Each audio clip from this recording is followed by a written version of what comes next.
Hello दोस्तों, अस्सलाम वालेकुम। उम्मीद है आप सब ठीक होंगे। जैसे कि मेरा नाम राशिद है और आप देख रहे हैं मेरा आर के बायोलॉजी यूट्यूब चैनल। ठीक है, तो ये मेरा व्हाट्सएप नंबर है। अगर किसी को कोई पास्ट पेपर वगैरह चाहिए या कोई भी किसी किस्म का कोई सलाह मशवरा, तो आप यहाँ पे मुझे जो है वो मैसेज कर सकते हैं। तो काफ़ी दिनों के बाद जो है मैं फिर वो आपके साथ कुछ वीडियो वगैरह शेयर कर रहा हूँ, जिसमें मैं सब्जेक्ट स्पेशलिस्ट बॉटनी का जो ये पेपर हुआ है रिसेंटली 2025 में हैदराबाद में, तो वो मैं आपके साथ जो है वो डिस्कस करने वाला हूँ। और जो ये पेपर मुझे इसी तरह से जो सोशल मीडिया से जो मिला हुआ है, तो ये पेपर जो है वो पेपर टाइप सी है। ठीक है ना, तो अगर जिसका भी पेपर टाइप सी है तो वो आप समझें कि ये अपनी की में जो है वो करेक्ट कर सकते हैं जो जो भी यानी कि क्वेश्चंस हैं। ठीक है, तो हो सकता है कि इसी पेपर में आपको सवाल जो है वो क्लियरली नज़र ना आए, पर मैं कोशिश करूँगा कि इसी तरह से उन्हें रीड करूँगा जैसे आप जो है वो क्लियरली सुन भी सकें, सवाल को समझ भी सकें और जवाब भी आपको अच्छे तरीके से समझ आ जाए। ठीक है, तो चलते हैं पहले क्वेश्चन की तरफ। यहाँ पे लिखा हुआ है कि photosystem 1 is located predominantly in the reason.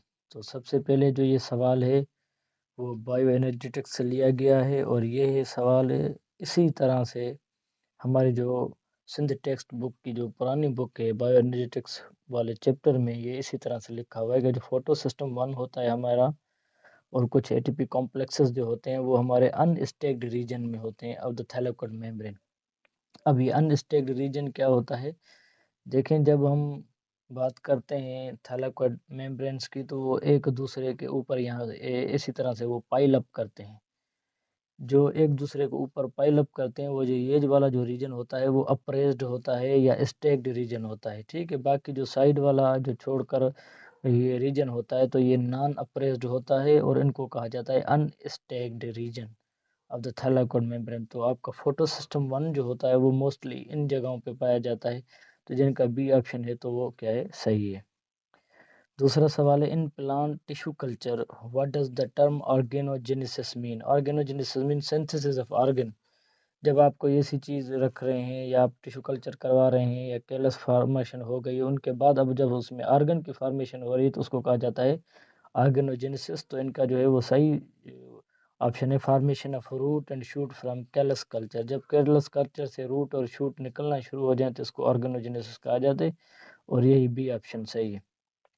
What is the synonym of quandary? Quandary जो है उसका पूछ रहा है कि सिनोनिम क्या है, कि जो विथ सेम मीनिंग क्या है। तो रिडल, रिडल कहा जाता है प्रॉली को, और ऐसी चीज़ जो आपको सोचने पर मजबूर करे, परेशान करे, परप्लेक्सिंग हो, तो उसको कहा जाता है रिडल। और क्वांडेरी का जो सिनोनिम है वो रिडल है। ठीक है, what is the title given to Hazrat Usman रज़ी अल्लाह तआला अन्हु? तो ये ज़ुन्नूरैन है। ये जीके के सारे जो भी बुक हैं उनमें सब में आपको ये लिखे हुए जो भी सारे नबियों के जो टाइटल हैं वो आपको मिलेंगे, तो आपको ज़ाहिर है ये रट्टे ही लगाने पड़ेंगे, इसमें कोई कॉन्सेप्ट नहीं है। उसके बाद आपके पास सवाल है पाँचवा कि ion carriers are located in. तो ये तो आपको पता ही है, सेल वॉल जो है हमारा पास जो होता है वो नॉन लिविंग पार्ट होता है। इंटरसेल्युलर स्पेसेस में अगर आप प्लांट की बात कर रहे हैं तो ये देखें तो आप मैट्रिक्स वगैरह होता है उधर, ये तो न्यूक्लियस में तो पॉसिबिलिटी भी नहीं है।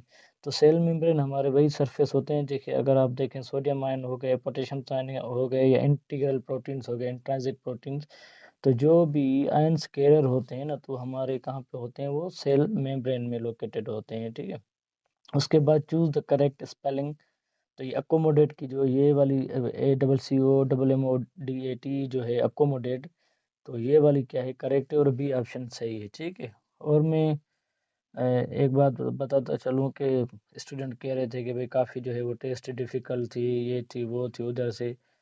अभी मुझसे जो भी पूछता है, to be honest with you, मैं उनको कहता हूँ कि सब मेहरबानी करके आप सबसे पहले अपना जो भी कोर्स है फर्स्ट ईयर इंटर का, उनको अच्छे तरीके से पढ़ें विथ कंसंट्रेशन। अब हम क्या करते हैं, कंसंट्रेशन से चीज़ों को पढ़ते नहीं, और इधर-उधर से एक चैप्टर पढ़ा, 2 चैप्टर पढ़ा, फिर कहते हैं कि भई पेपर बहुत डिफ़िकल्ट था। ये इतना डिफ़िकल्ट नहीं था और इतना ईज़ी भी नहीं था। जो पढ़ने वाले बंदे थे, जो भी स्टूडेंट थे जिन्होंने विथ कंसंट्रेशन अगर स्टडी की होगी या अपना सारा कोर्स पढ़ा होगा, तो उनके लिए इतना डिफ़िकल्ट नहीं है। सो मेहरबानी करें पढ़ें और दूसरी चीज़ों पे जो है वो क्लेम करना छोड़ दें। ठीक है, तो चलते हैं 7वें नंबर क्वेश्चन पे, विच of the following is a bacterium involved in denitrification. अगर आप अपना सिंध टेक्स्ट बुक नया देखें या पुराना देखें, नाइट्रोबैक्टर, नाइट्रोसोमोनास, एजोटोबैक्टर सब क्या होते हैं, नाइट्रीफाइंग होते हैं। तो आप डायरेक्टली आपको पता लग जाएगा कि सुडोमोनास जो होगा वो नाइट्रीफाइंग नहीं होगा, तो ये क्या होगा, डीनाइट्रिफिकेशन में काम करेगा। तो ये सुडोमोनास जो सी ऑप्शन है वो सही है। Dash is a pigment that is a part of biological clock system that helps control of flowering. देखिए फाइटो क्रोम जो होता है वो फोटोप्रोडिज्म जो होती है ना, तो उनके अंदर जो एब्जॉर्प्शन ऑफ लाइट के लिए जो फोटो रिसेप्टर चाहिए होता है वो कौन होता है, फाइटोक्रोम होता है। तो आप देखें तो रिलेटिव लेंथ ऑफ द ले डे जो होती है उसके रेस्पॉन्स में भी आपकी क्या होती है, वो फ्लावरिंग होती है। तो ये ऐसा बायोलॉजिकल सिस्टम है जो हिस्सा भी ले पिगमेंट और आपकी फ्लावरिंग को प्लांट की को कंट्रोल करे। तो ये जो सही ऑप्शन है वो फाइटोक्रोम। और इसी का ही एक आगे जो है वो क्वेश्चन दिया गया है कि क्रोमोफोर, ये फाइटोक्रोम का ही पार्ट है क्रोमोफोर, ठीक है ना। तो वहाँ पे भी दिया गया है, इधर भी दिया गया, मतलब इस पे 2 क्वेश्चन है। तो ये आपको कहाँ पे मिलेंगे, जो हमारी पुरानी बुक है इंटर की रिप्रोडक्शन वाले चैप्टर में फाइटोक्रोम्स जो होते हैं वहाँ पे मिलेगी। उसके अंदर जो फाइटोक्रोम्स और रेड लाइट होता है, फाइटोक्रोम फार रेड लाइट होता है, उनके 2 ऑप्शंस होते हैं। वो with the reference of dark and light वो अल्टरनेट करते रहते हैं एक्टिव और इनएक्टिव फॉर्म में। तो वहाँ पे लिखा हुआ है, आप जो हैं वो पढ़ते नहीं है, कहते हैं कि फिर ये पता नहीं कहाँ से सवाल है, ये इतना डिफिकल्ट नहीं है, ये भी हमारी बुक में लिखा हुआ है। उसके बाद है which year did Christopher Columbus discover America. तो ये 1494 जो है वो के टाइम पीरियड में इसने जो है वो अमेरिका को डिस्कवर किया था। और ये भी हमारा जीके का बहुत ही फेमस क्वेश्चन है जो बार बार रिपीट होता है, वो भी आप याद कर लेते तो अच्छा होता। उसके बाद है व्हाट इज एन एलील। तो आपको पता है अलील को कहा जाता है an alternative form of same gene. अब यहाँ पे कह रहा है कि gene variant at specific locus, वो स्पेसिफिक लोकस पे जो जीन की जो अल्टरनेटिव फॉर्म होती है उसको क्या कहा जाता है, अलील कहा जाता है। तो ए ऑप्शन सही है। उसके बाद है which of the following technique are used for gene editing in plants. अब देखें जो सोमेटिक हाइब्रिडाइजेशन है ये भी एक अलग चीज़ है। माइक्रो प्रोपगेशन में भी हम चाहते हैं कि भाई उनका नंबर बढ़ाएं, उनकी स्पेशी बढ़ाएं। इलेक्ट्रोपोरेशन एक जीन ट्रांसफ़र मेथड होता है, इनका जीन एडिटिंग के साथ कोई ताल्लुक नहीं। ये क्रिस्पर Cas9 जो है वो एक जीन एडिटिंग टेक्निक है। सबसे पहले ये बैक्टीरिया के इम्यून सिस्टम में पाया जाता है, जिसकी ये कैपेबिलिटी होती है अगर वायरस उस पे अटैक करता है तो उसके डीएनए को कट करके अपने अंदर समा लेता है और उनके खिलाफ ही जो है वो सब्सटेंस तैयार कर लेता है। जैसे कि अगर नेक्स्ट टाइम ये सेम वाला वायरस आता है तो उनको हम ऑलरेडी आइडेंटिफाई कर लें जैसे, और उसके खिलाफ जो है वो एक्शन ले रहे हैं। तो ये इनकी एक जीन एडिटिंग कैपेबिलिटी होती है, दूसरों का डीएनए कट करके अपने डीएनए में फिट करना। तो इसी कैपेबिलिटी को देख कर इनको अब जो है वो जीन एडिटिंग में इस्तेमाल किया जाता है। बाकी क्रिस्पर Cas9 एक फुल फॉर्म है, ठीक है। Clustered regular interspaced palindromic repeats को कहा जाता है, सीक्वेंस ऑफ पैलिंड्रोमिक रिपीट्स। और Cas9 उसका जो है वो एक प्रोटीन पार्ट होता है। तो ये बहुत ही फेमस जीन एडिटिंग टेक्नोलॉजी है जो अभी प्लांट्स में भी इस्तेमाल की जाती है।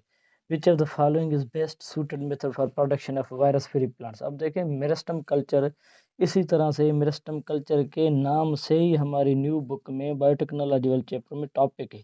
अगर आप चाहते हैं कि भाई पैथोजन फ्री या वायरस फ्री अगर आप प्लांट चाहते हैं तो आप मेरिस्टम कल्चर करें। इसमें हम क्या करते हैं, प्लांट्स के जो मेरिस्टेमेटिक रीजन होते हैं वो जो होते हैं वो पैथोजन फ्री होते हैं, उनको ही कट करके हम क्या करते हैं, जब कल्चर करते हैं तो उसको क्या कहा जाता है, मेरिस्टेम कल्चर। उसके बाद है choose the best synonym for intransigent. तो ये इंट्रांसीजेंट का जो सिनोनिम है वो क्या है, अनयील्डिंग है। तो ये जो ए ऑप्शन है उसका क्या है, वो सही है। What is the pH value of human blood. देखें ये भी बहुत कॉमन सवाल है, ये तो जनरल साइंस और एबिलिटी वाले क्वेश्चन में भी कभी कभार आता है। तो ये जो 7.35 टू 7.45 वाला जो ऑप्शन है तो वो क्या है, करेक्ट है ए। तो ये उसकी क्या होती है, पीएच वैल्यू। उसके बाद which of the following is necessary for biological nitrogen fixation. तो ये वाला जो सवाल है थोड़ा सा, ये अगर देखें तो हमारी फर्स्ट इंटर में तो नहीं है पर हायर लेवल पे आपको ये मिल जाएगा। तो मोलिब्डेनम जो होता है वो बायोलॉजिकली नाइट्रोजन फिक्सेशन में क्या करता है, हेल्प करता है। उसके बाद fill in the blank, he has been working here dash dash. अगर आपको ईयर पता है पर एग्ज़ैक्ट डेट नहीं पता तो वहाँ पे आप सिंस लगाते हैं, और अगर आपको एग्ज़ैक्ट चीज़ों का पता होता है कि फ़लाँ डेट से फ़लाँ टाइम से करा है तो आप फ़ा तो यहाँ पे सिंस इस्तेमाल होगा। तो उसके बाद है which is the first plant response against stress. जब प्लांट स्ट्रेस फ़ील करते हैं तो सबसे पहले वो क्या करते हैं, अपन स्टोमेटल क्लोज़र करते हैं, ठीक है? तो ये जो सी ऑप्शन है इसका क्या है, वो सही ऑप्शन है, ठीक है? Stomatal closure. उसके बाद synchronization of reproductive behaviour of plants with their environment is done by. तो ये जो फोटो पीरियोडिज़्म होता है एंड वर्नलाइज़ेशन जो होता है, ये क्या होता है? ये जो है इसका क्या है, वो सही ऑप्शन है। Synchronisation of reproductive behaviour of plants with their environment. अब फोटो पीरियोडिज़्म में देखें तो प्लांट्स क्या करता है, रिस्पॉन्स करता है to the relative length of the day को, और जिसकी वजह से जो रिप्रोडक्टिव स्ट्रक्चर मतलब जो स्टेज है, जो फ्लावरिंग स्टेज है, कैसे उसको बढ़ाया भी जाए या उसको कम भी किया जाए, या कैसे हम एग्जैक्ट टाइम पीरियड में उसको क्या कर सकें, वो ग्रो कर सकें, ठीक है ना? तो ये इनको कहा जाता है सिंक्रोनाइजेशन ऑफ रिप्रोडक्टिव बिहेवियर्स। और वर्नलाइजेशन आपको पता है, वो भी इसी तरह से हम करते हैं कि लो टेम्परेचर ट्रीटमेंट देते हैं, जैसे किसी की वेजिटेटिव ग्रोथ को कम किया जाए और फ्लावरिंग स्टेज को क्या किया जाए, बढ़ाया जाए, तो उसको क्या कहा जाता है, वर्नलाइजेशन। तो ये वाला ऑप्शन जो है उसका सही है। Which is the world's best valued least valuable currency. तो पहले ये अफ़गानिस्तान हुआ करती थी, अब जो है वो क्या है, हमारे पास ईरानियन रियल जो है वो लीस्ट है। उसके बाद which of the following represents A homozygous genotype. तो ये देखें कैपिटल ए वाला जो है वो आपको होमोज़ाइगस ज़ाहिर करेगा, ये भी हेटेरोज़ाइगस टाल है। ये भी क्या है, वो मतलब कोडोमिनेंट को शो कर रहा है, ये भी देखें आपको तो हेटेरोज़ाइगस कंडीशन है, ठीक है? उसके बाद है कि how many ATP molecules are produced when one hexose sugar molecule is converted into 2 molecules of pyruvic acid during glycolysis. देखें अब जब ग्लाइकोलाइसिस को पढ़ते हो तो डायरेक्ट आपको 2 NADPH2 मिलते हैं, जो हर एक बराबर होता है 3 एटीपी के, तो 2 मिलते हैं तो 6 एटीपी ये बनाएँगे, और 4 आपको जो है वो डायरेक्ट एटीपी मिलती हैं। 2 आप यूज़ कर चुके होते हैं, उनमें से माइनस कर दें 2, तो आपको पास जो है वो 2 नेट एटीपी और 6 वाली ये एटीपी, तो इनका जो सही ऑप्शन होगा वो 8 वाला होगा। उसके बाद से one of the following which of the following is A nitrogen fixing enzyme. तो नाइट्रेट रिडक्टेज ई वर्ड को ज़ाहिर कर रहा है, यूरिएज, आर्जिनेज देखें इसके साथ जो है वो मैच कम कर रहे हैं, तो नाइट्रेट रिडक्टेज जो है वो यहाँ पे सही ऑप्शन है कि नाइट्रोजन फिक्सेशन एंजाइम है, ठीक है? उसके बाद बुक इज़ टू ऑथर। अगर बुक को लिखने वाला ऑथर है तो सिम्फोनी इज़ टू कंपोज़र। तो ये क्या है, एक एनालॉजी है, ये जीके वगैरह में दी जाती है कि आप चीज़ों की कंपैरिज़न करवाते हो, तो ये एक एनालॉजी है, सिम्फोनी इज़ टू कंपोज़र, इसका ए ऑप्शन जो है वो सही है। उसके बाद है dash is the SI unit of noise pollution is. देखिए नॉइज़ पॉल्यूशन का जो यूनिट होता है वो होता है डेसिबल। अगर 80 डेसिबल तक है तो ये आपके लिए ठीक है, अगर इससे बढ़ जाता है तो ये आपके लिए क्या हो जाएगा, नॉइज़ पॉल्यूशन हो जाएगा, तो इसका यूनिट डेसिबल है। Photo respiration is phenomena that occurs in the cycle glycolate. तो ये ग्लाइकोलेट साइकिल में होती है फोटो रेस्पिरेशन, और ये एक क्या होता है, वेस्टफुल प्रोसेस होता है, वो प्लांट्स कोशिश करते हैं कि इनको जो है वो अवॉइड किया जाए। उसके बाद जो है हमारे पास एक है Robin roll the marble through a small plastic pipe. ये एक एक्टिव पैसिव है, तो सी ऑप्शन इसका सही है। The marble was rolled through a small plastic pipe by Robin. उसके बाद plants use which substances a cheap osmoticum. Cheap है यहाँ पे CHEAP है, ये डबल EP दिया गया है। ऑस्मोटिकम मतलब ये एक ऐसा सब्सटेंस होता है जो ऑस्मोटिक प्रेशर को क्या करता है, वो मेंटेन करता है। तो ऑस्मोटिक प्रेशर को मेंटेन करने के लिए प्लांट्स जो होते हैं वो कोशिश करते हैं कि भाई मिनरल्स को ही इस्तेमाल किया जाता है। उसके बाद है कि भाई विच of the following pair is not correctly measured. बाकी सब ठीक हैं, जो जिबरेलिन एसिड जो होता है वो लीफ फॉल नहीं करवाता, हालाँकि ये लीफ सेनेसेंस को भी रोकता है। जो लीफ जो होते हैं उनको हमेशा यंग रखने में मदद करता है, ओल्डर होने से भी क्या करता है, रोकता है। तो लीफ फॉल का इसके साथ कोई ताल्लुक नहीं है जिबरेलिक एसिड का, तो ये वाला सही ऑप्शन है। वा what is the old name of PI Pakistan international का ओरिएंट एयरवेज़। ये बहुत ही रिपीटेड क्वेश्चन है, पहली मर्तबा काफ़ी आया हुआ है, ठीक है? उसके बाद which method is not commonly used for genetic transformation in plants. अभी न्यू बुक देखें, एग्रोबैक्टीरियम मीडिएटेड ट्रांसफॉर्मेशन भी जीन जेनेटिक ट्रांसफॉर्मेशन में काम करता है। जीन गन मेथड या बायोलिस्टिक मेथड इसको कहा जाता है, ये भी यूज़ होता है। माइक्रो इंजेक्शन भी यूज़ होता है। नेचुरल सिलेक्शन का यहाँ पे कोई काम नहीं, तो इसकी वजह से डी ऑप्शन जो है वो सही है। Which are the following is the technique use for cloning plants. तो टिश्यू कल्चर ही एक ऐसी टेक्निक होती है जिसमें आप प्लांट्स के क्लोन जो करते हैं, वो बाग वगैरह बनाने के लिए, ऑर्किड वगैरह या similar type of plants homozygous से सब बनाने के लिए, तो ये टिश्यू कल्चर हम इस्तेमाल कर रहे हैं। In root nodules of legumes, leg hemoglobin is important because it acts as an oxygen scavenger। अगर आप देखें तो लेग हेमोग्लोबिन एक ऐसा प्रोटीन होता है जो नाइट्रीफाइंग जो बैक्टीरिया होते हैं उनके लिए ऑक्सीजन अवेलेबल करता है, मतलब ऑक्सीजन को कैरी करता है नाइट्रीफाइंग बैक्टीरिया के लिए, जो किस में रहते हैं, रूट नोड्यूल्स प्लांट्स में रहते हैं। अब उधर होता क्या है, इनके पास जो एंजाइम होता है नाइट्रोजिनेज, वो क्या होता है, सेंसिटिव टू ऑक्सीजन होता है, क्योंकि जब ऑक्सीजन उसके कांटेक्ट में आ जाती है ज़्यादातर तो वो इनएक्टिवेट हो जाता है। तो उसकी वजह से उस रीजन में जो लेग हीमोग्लोबिन होता है ऑक्सीजन को यूज़ कर लेता है ज़्यादा, और उनकी अवेलेबिलिटी को, उनकी कंसंट्रेशन को हमेशा लो रखता है। जैसे जो नाइट्रोजनेज एंजाइम है सेंसिटिव टू ऑक्सीजन, वो इनएक्टिव ना हो जाए, तो वहाँ पे ये क्या करते हैं, act as an oxygen scavenger.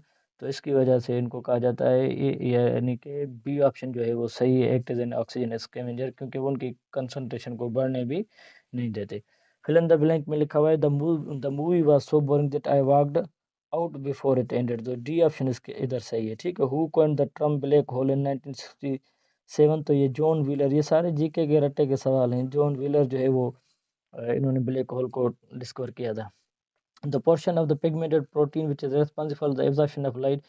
तो क्रोमोफोर, ये हमारे लिखा हुआ है, सेंट्रल टेक्स्ट बुक में भी लिखा हुआ है, बलूचिस्तान में क्लियरली इसी तरह से लिखा हुआ है क्रोमोफोर। तो ये फाइटोक्रोम जो टॉपिक है हमारे रिप्रोडक्शन वाले चैप्टर, उधर ही लिखा हुआ है। तो जो प्रोटीन पार्ट होता है responsible for the absorption of light, chromophore, क्योंकि पीछे हम पढ़े फाइटोक्रोम, फाइटोक्रोम दो चीज़ों का बना होता है, प्रोटीन पार्ट और नॉन प्रोटीन पार्ट। तो ये क्रोमोफोर जो है उसका ही पार्ट है जो लाइट असल एब्जॉर्प्शन में हेल्प करता है, ठीक है। उसके बाद एंटोनियम ऑफ डेक्सट्रस। तो डेक्सट्रस का जो एंटोनियम होता है ये क्या होता है, इन एक्सपर्ट। यहाँ पे सिनोनिम नहीं पूछ रहा, तो एंटोनिम पूछ रहा है, तो इन एक्सपर्ट। अगर सिनोनिम पूछता तो आप कहते एक्सपर्ट। उसके बाद ठीक है, after the onset of salinity plants faces initially. जब भी सैलिनिटी शुरू होती है तो प्लांट्स के अंदर सबसे पहले ऑस्मोटिक स्ट्रेस होता है, क्योंकि कंसंट्रेशन ऑफ जो सॉल्यूट्स और सॉल्वेंट होती है वो बढ़ना शुरू हो जाती है। तो यहाँ पे क्या होता है, ऑस्मोटिक स्ट्रेस होता है। उसके बाद फोटो को tropic curvature is the result of uneven distribution. अब तो ऑक्सीजन वाला जो हार्मोन है उसमें अगर आप पढ़ेंगे ना कि जो फोटोट्रॉफिक ये कर्वेचर वगैरह होती है, जब ऑक्सीजन की कंसंट्रेशन इधर ज़्यादा होती है, जब लाइट लगती है तो फिर कंसंट्रेशन इसकी डिस्ट्रीब्यूट होकर इस तरह से इस जगह पे आ जाती है। जब यहाँ पे ग्रोथ ज़्यादा होती है तो ये वाला जो रीजन होता है वहाँ पे ग्रोथ कम होती है। जब इसकी साइज़ भी, इसका वेट भी बढ़ जाता है तो इसी तरह से ये टर्न कर जाता है। तो ये फोटोट्रॉफिक जो कर्वेचर होती है असल में डिस्ट्रीब्यूशन ऑफ ऑक्सीजन होती है, ठीक है। ये भी हमारे बुक में लिखा हुआ है ऑक्सीजन वाले हार्मोन में। Which division Swat district belongs to. तो ये मालाकंड से ताल्लुक़ रखता है इसका। और उसके बाद है द इन अमॉर्फस मीन्स जिसको कोई शक्ल ना हो। In amorphous mass of loosely arranged thin walled parenchymal cell developing from explant is called. तो इसको कहा जाएगा जैसे कैलस। कैलोज एक लेयर होती है वो जो ट्रेकाइड सेल में बनती है, और एम्ब्रॉयड्स और इनका कोई यहाँ पे खास ताल्लुक भी नहीं है। तो ये कैलस होती है जिसको हम अनडिफरेंशिएटेड मास ऑफ या अमॉर्फस मास ऑफ सेल कहते हैं, जिसमें अभी कोई डिफरेंशिएशन नहीं हुई कि रूट बनना है कि शूट बनना है। तो यहाँ पे सही ऑप्शन कैलस है। A chemical messenger from the embryo that apparently stimulates a seed to digest the endosperm is gibberellin। तो ये जिबरेलिन क्या करता है, असल में जो एक्टिव सीड होता है उनमें से ये क्या होता है, जिबरेलिन रिलीज होता है। और जिबरेलिन जो है वो मैसेज करता है एल्यूरोन लेयर को ये मैसेज करता है जिबरेलिन। और एल्यूरोन लेयर जो होता है ये अल्फा एक अमाइलेज जो है वो एंजाइम रिलीज करता है, जो जाकर एंडोस्पर्म को डाइजेस्ट करता है। इन रिजल्टेंट जो है वो एनर्जी रिलीज होती है, तो एम्ब्रो जो है वो जर्मिनेट करना शुरू कर देता है। तो ये काम है जिबरेलिन का, ठीक है, जो एल्यूरोन लेयर को मैसेज भेजता है और वहाँ पे एंजाइम रिलीज होता है। उसके बाद which of the following element in plants is not remobilised. असल में देखें रीमोबिलाइज्ड का यहाँ पे मकसद ये है, प्लांट्स में जब आप न्यूट्रिशन पढ़ोगे तो प्लांट्स में जब न्यूट्रिशन की कमी हो जाती है तो वो क्या करते हैं, जो उनके बड़े-बड़े लीव्स होते हैं जिनकी जिनकी डेथ होने वाली है, गिरने वाले होते हैं, तो वो वहाँ से न्यूट्रिएंट्स जो होते हैं वो ट्रांसपोर्ट करके लेके जाते हैं न्यू लीफ की तरफ। तो वो मोबिलाइज़ होते हैं। तो कैल्शियम एक ऐसा है जहाँ पे होता है वहाँ से आप उसको फिर जो है वो ट्रांसलोकेट या ट्रांसपोर्ट नहीं कर सकते, तो ये इनका जो सही ऑप्शन है वो कैल्शियम है। The phrase during the midnight oil means ये staying up late to study और वर्क, तो कि ज़्यादा टाइम के लिए आप बैठें और स्टडी करें या काम करें, तो ये एक फ्रेज़ है जो है ड्यूरिंग द मिडनाइट ऑयल। उसके बाद हमारे पास the speaker did not properly space out his speech but dash dash 1 point only, तो स्ट्रेसिंग 1 पॉइंट मतलब उसने अपनी स्पीच को ज़्यादा बढ़ाया नहीं, किसी एक ही टॉपिक पे क्या किया, ज़ोर दिया या फ़ोर्स दिया, स्ट्रेस किया, ठीक है? उसके बाद है the carboxylation products of the C4 cycle are, जो कार्बोक्सिलेशन होती है, जो फर्स्ट जो आफ्टर जब पेप जो है वो पेप पीईपी फास्फोइनोल पाइरूवेट पेप को एंजाइम की मौजूदगी में जब मिलता है तो पहली प्रोडक्ट बनती है मेलेट एंड एस्पार्टेट। उसके बाद what did you make dash dash the lecturer, तो ये ऑफ होगा, what did you make of the lecturer. उसके बाद है which nutrient element is more available at acidic soil as compare to neutral organic soil, तो इसका जो सही ऑप्शन है बोरान। ये वाला थोड़ा जो सवाल है वो हमारे बुक में भी काफ़ी नहीं है और हायर जो बुक्स हैं हो सकता है वहीं पे लिखा हो, और ये हमारे लिए भी एक जो है वो शायद थोड़ा न्यू ही सवाल है, ठीक है? क्योंकि बोरान की ज़्यादा हमारे यहाँ बुक में कुछ लिखा हुआ है नहीं। उसके बाद which plant hormone stimulate the ripening, इसको इथाइलिन को कहा राइपनिंग हार्मोन जाता है। उसके बाद है who is the present governor of Balochistan, तो ये क्या है, जाफ़र खान मंदूखेल जो है वो बलूचिस्तान के जो है करंट गवर्नर हैं। उसके बाद एक group of genetically similar organism obtained by asexual reproduction is called, तो क्लोन, ये क्लोन होता है मोड ऑफ असेक्सुअल रिप्रोडक्शन जिनसे जो है हम सिमिलर टाइप्स ऑफ क्या करते हैं वो ऑर्गेनिज्म अचीव करते हैं, ठीक है? तो ये सारा सब्जेक्ट स्पेशल बॉटनी का पेपर था, भले क्लियर आपको नज़र ना आ रहा हो, पर मैंने कोशिश की है कि आपको जो है वो वर्बली अच्छे तरीके से सुनाया जाए, ठीक है? तो आज के लिए इतना काफ़ी, इंशाल्लाह नेक्स्ट लेक्चर में आपके साथ हाज़िर होऊँगा, दुआ में याद रखिएगा, शुक्रिया।